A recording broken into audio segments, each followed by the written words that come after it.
Hello, Associated Goons, my name is Alex, and welcome back to Let's Play Pokemon LeafGreen. In the last video, we managed to get to Fuchsia City, and now we're mainly going to be taking on the gym, which is home to Koga.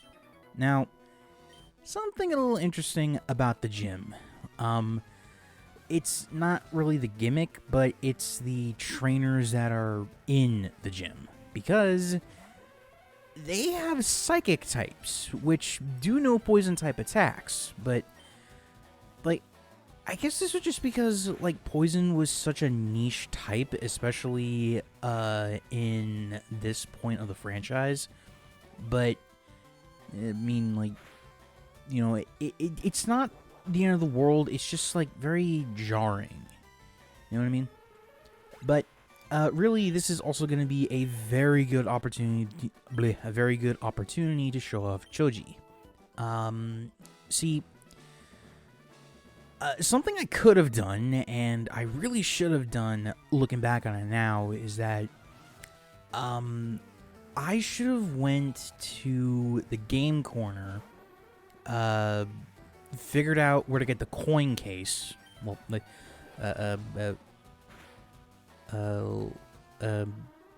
backing up a little bit here. So I should have stayed in Celadon. I should have figured out where the coin case was. And then trade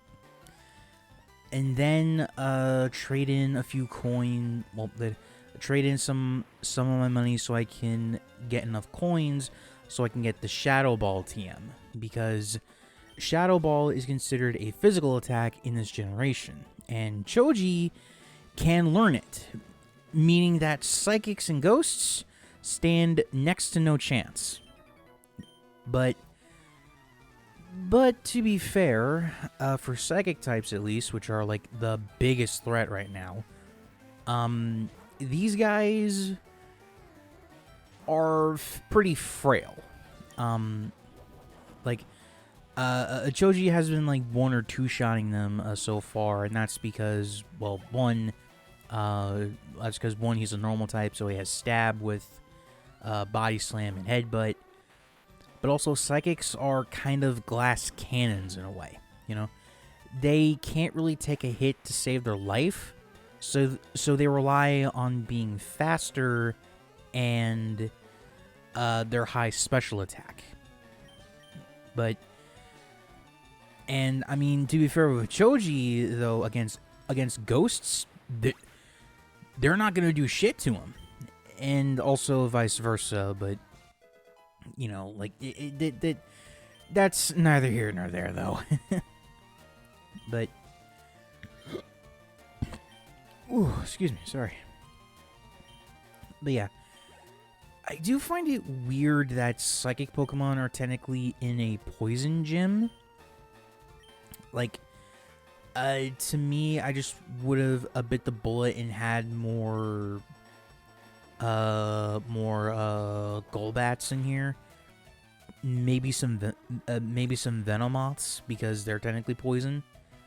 But you know, that's just me. Though I will admit, with Koga, I did have a bit of a struggle with him, but we'll get to that when we get to that. But also, for those who are not in the know about Koga's gym, it has a special gimmick where it's basically a maze. Now, it is kind of hard to see, but there are little white dots on the tiles, and those white dots they indicate where the walls of the maze are. So you can just walk around, try to bump into people, and just, you know, future generations, I do think, did this idea better, but it's still a fun concept to have. And also, this particular fight right here shows off some things that, well, it shows off some RNG that really just was not on my side for a majority of this playthrough. Because Bite caused a Kratos to flinch, which basically means that your turn is skipped. It's kind of rare, but it can happen. I also got paralyzed due to glare, and that cut my speed and also prevented me from moving for like another turn or two. And Arbok's Intimidate ability cut my attack down so I couldn't one-shot it, which freaking sucks. And also, to be fair, Dig was still like a Dig was 60 power in this generation, so probably would. Well, actually, I probably would have fared better if this went by Gen 8 mechanics. Not 8, Gen 4, where the physical special split finally happened. But you know, and I mean, we are almost done with the gym, by the way. So, yeah, just like what? 2 more trainers and that's it. Though I did have to go back to the Pokemon Center to heal up a couple of times, but I mean, like that. I mean, like that's just playing smarter, not harder. You know, like you're trying to get. You're trying to get your shit in order so that way you can actually play the game effectively. So, you know.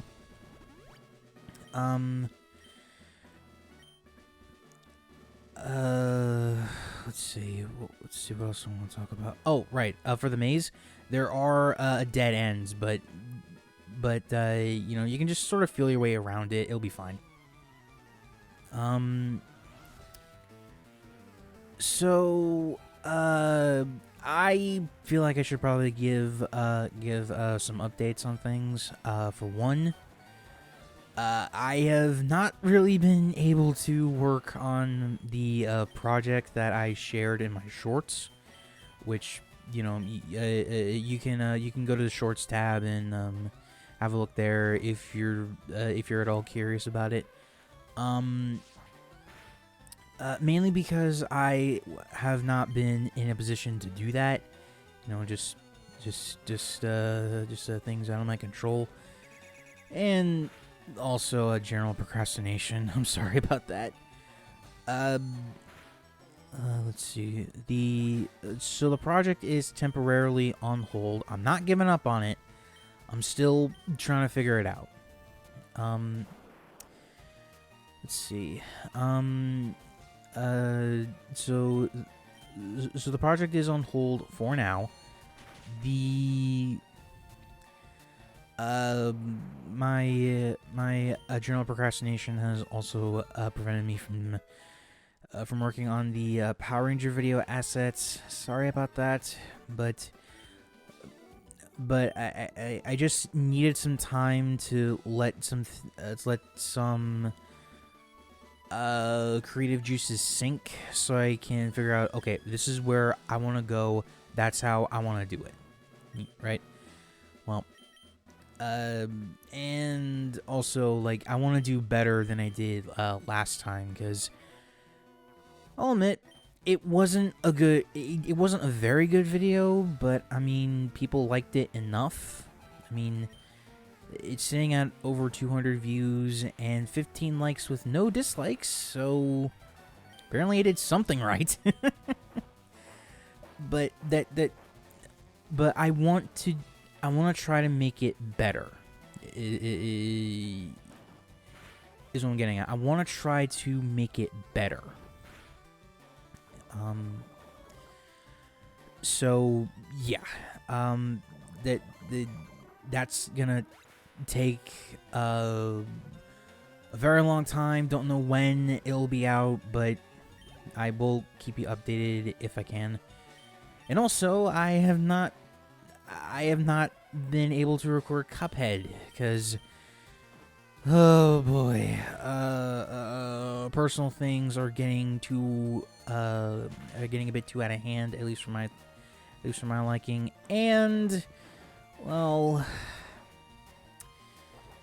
I am not looking forward to it because I have not beaten Cuphead. I am going to say that now. I have not beaten Cuphead.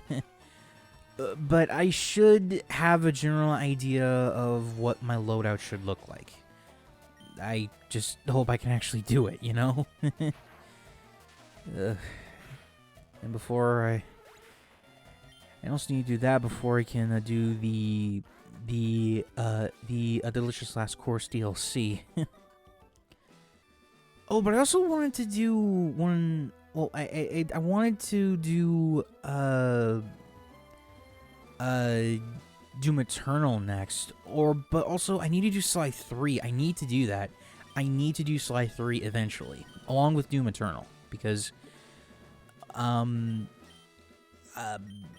been in a slight mood for Doom lately, and also Sly 3 is, well, let's just say that I actually wanted to. I promised I would play Sly 3, but I didn't say that I would immediately play it after Sly 2. And now that it's been a few months, I think I should get back to the Sly franchise and wrap that up. I do have a physical copy of Sly 4, but I need to set up a lot of shit for that one, okay? Like, I need to set up so many goddamn things. But, yeah, it shouldn't be that bad. Fingers crossed, hopefully, but, oh well. Well, let's not delve into that. Let's talk about the gym fight with Koga. So, Koga mainly uses the coughing line and Grimer line. So far he just has a coughing, and it's just been bombarding me with sludge attacks, and I thought that Kratos could take care of it even with the one level difference, you know. But no, it's not meant to be. I tried to reach for the sun, you know, on my waxy Icarus wings, and yeah, there you go. And yeah, that's another problem for the that is a problem for the coughing and wheezing line. They're one of the few that can learn self-destruct or explosion or something like that.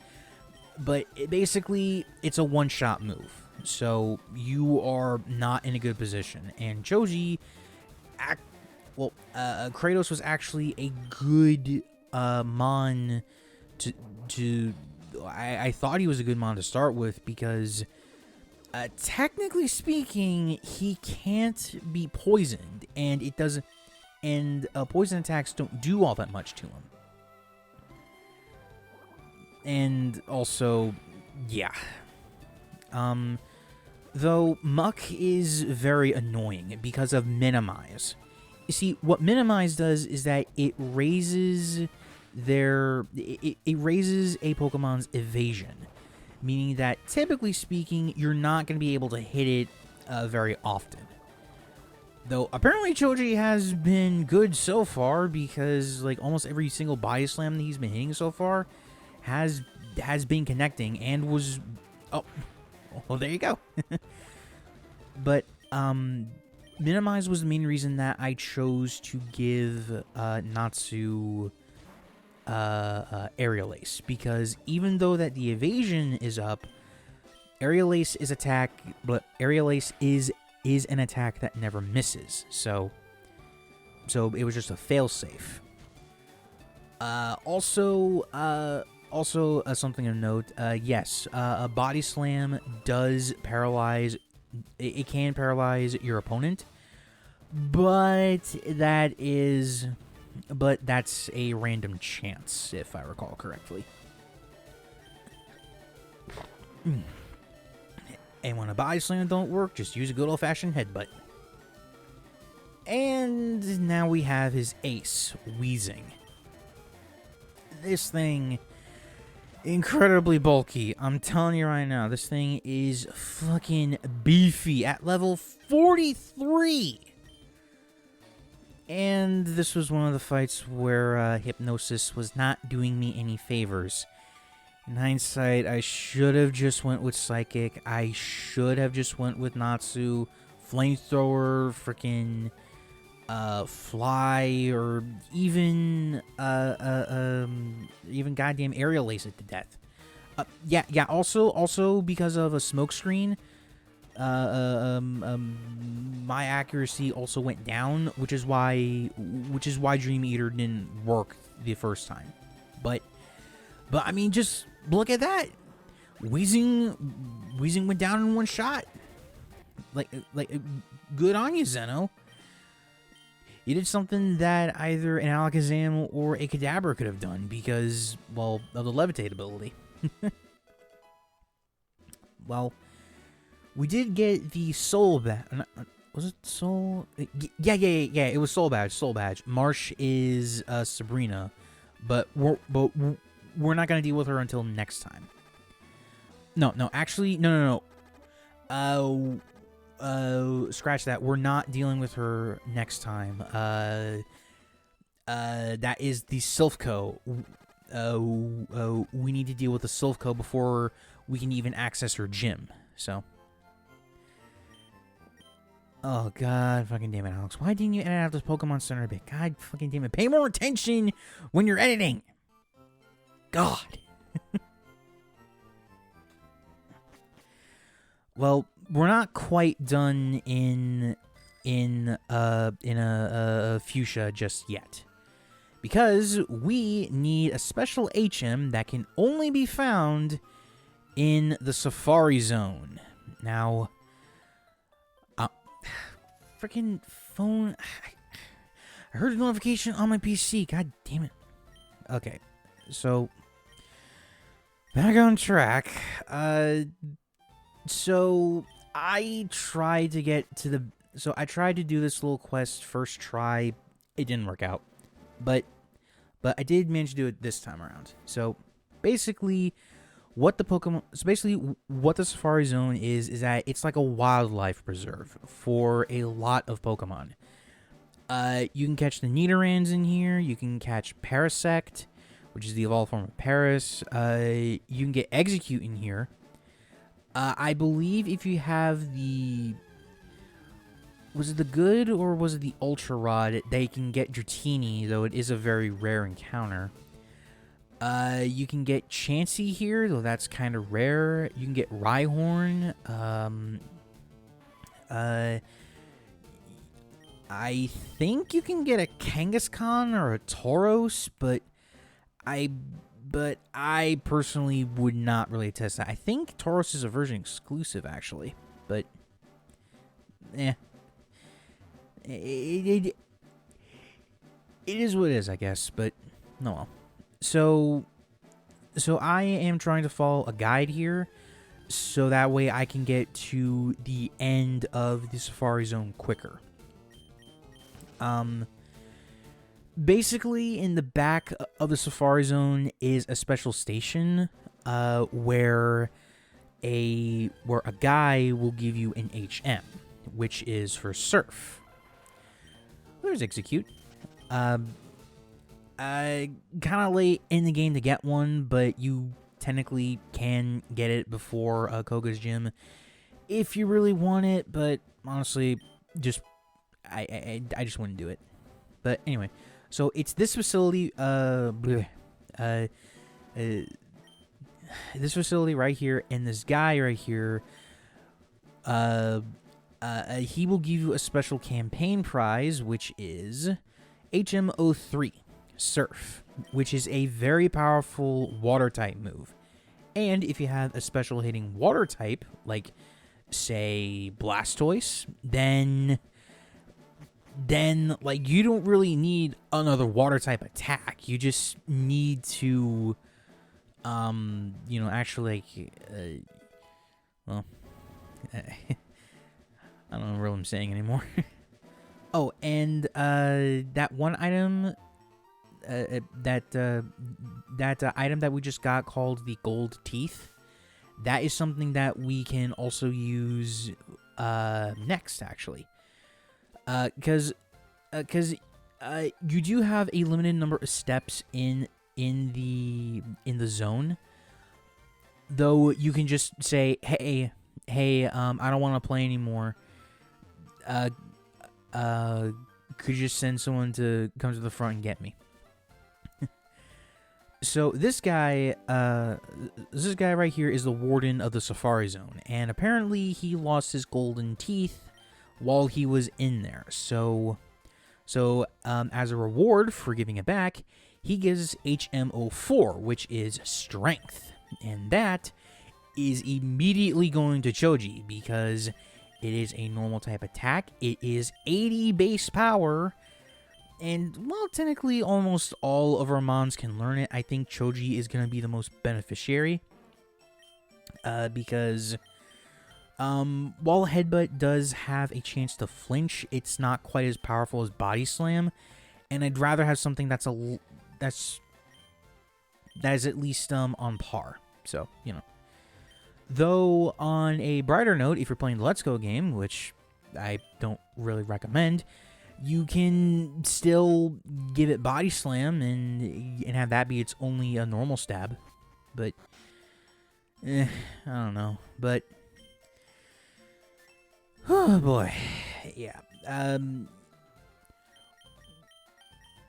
We got a few things done, and in the next video, we're going to be heading over to Saffron City. So that way we can take on the Sulfco, and I got some editing to do with that one, man. My god. Oh boy, not exactly the fun type of editing, because I gotta painstakingly go through everything, but, well, you know. Okay, so, yeah, sorry for a lack of updates on, like, pretty much everything. This last week of videos was pretty much the only thing that I was able to get before things got out of hand, and, you know, general procrastination. But I do hope to see you next week for more Pokemon, and hopefully just a couple more weeks and the game will finally be over. But anyway, so if you enjoyed the video, please be sure to leave a like, comment down below, and if you're new around here, please subscribe to the channel because we're on the road to 1,000 subscribers, and every little click helps out a lot more than you think. Until next time, Socio Dragoons, remember, reach for the stars.